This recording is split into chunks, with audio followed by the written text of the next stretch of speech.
Hello friends, welcome to our channel the unicorn commerce. Friends, आज मैं आप लोगों को इस वीडियो में अकाउंटिंग के बेसिक कॉन्सेप्ट्स के बारे में बताऊंगा, जो कि बहुत ही ज़रूरी है कॉमर्स के स्टूडेंट्स के लिए।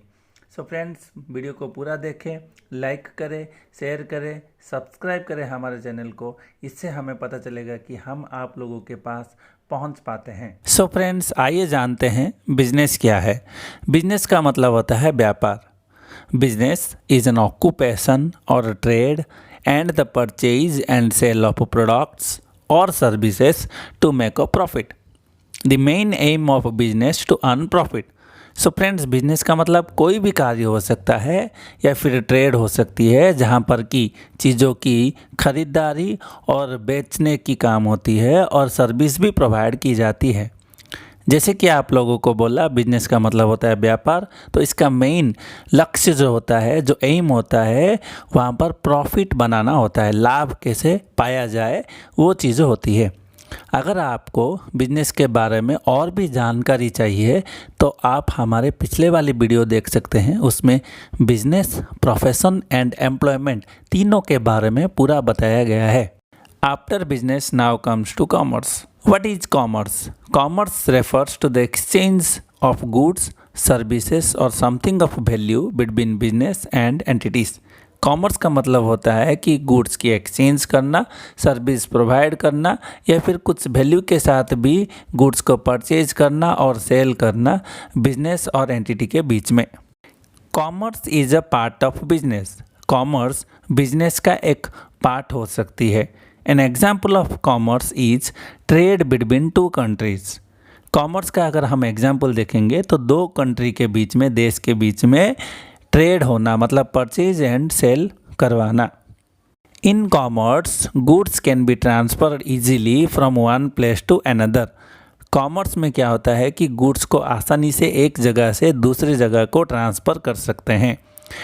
It facilitates environment and infrastructure for promoting international trade in the country. Commerce ऐसा फैसिलिटी प्रोवाइड करता है जैसे कि हमारा देश भी इंटरनेशनल ट्रेड कर सकता है, मतलब परचेज एंड सेल कर सकता है।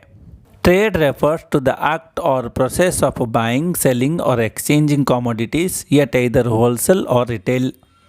ट्रेड का मतलब ऐसा प्रोसेस होता है जहाँ पर कि गुड्स को परचेज करना, सेल करना और एक्सचेंज करना हो जाती है, और ये होलसेल में भी हो सकती है और रिटेल में भी हो सकता है।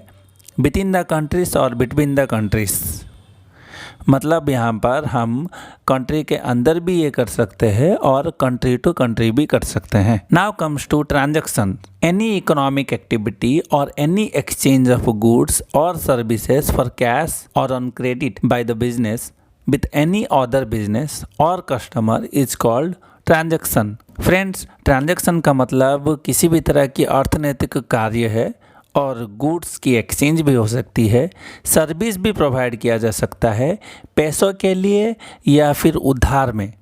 बिजनेस और कस्टमर के बीच में भी हो सकती है और बिजनेस टू बिजनेस के बीच में भी हो सकती है। इसको हम ट्रांजैक्शन कहते हैं। Friends, now comes to events. What is events?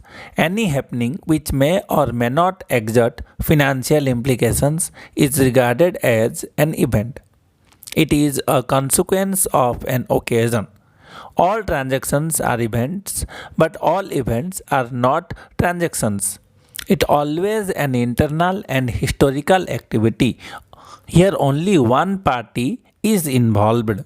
Events का मतलब ऐसे हो सकता है कि ऐसा कुछ कार्य जहाँ पर कि फाइनेंशियली कोई एग्जर्ट नहीं होता है, और हम ऐसे कह सकते हैं कि इवेंट एक नॉन इकोनॉमिक एक्टिविटी है। और सारा ट्रांजैक्शंस इवेंट हो सकती है, लेकिन सारा इवेंट्स ट्रांजैक्शन नहीं हो सकती। और एक ऑर्गेनाइजेशन का इंटरनल एंड हिस्टोरिकल एक्टिविटी को हम इवेंट्स कह सकते हैं, और इवेंट्स में सिर्फ एक पार्टी ही इन्वॉल्व रहता है। सो फ्रेंड्स, आज के लिए इस वीडियो में इतना ही बेसिक कॉन्सेप्ट्स। आगे और भी बेसिक कॉन्सेप्ट्स अकाउंटिंग के हम आप लोगों को पहुंचाएंगे। अगर आपको ये वीडियो अच्छा लगा तो लाइक करिए, शेयर करिए और सब्सक्राइब करना मत भूलिए। और हमारे पिछले वीडियोस को भी आप लोग देख सकते हैं, उसमें से भी आप लोग नॉलेज पा सकते हैं। अगर कुछ क्वेश्चंस हो तो आप कमेंट बॉक्स में ज़रूर लिखना। Thank you so much.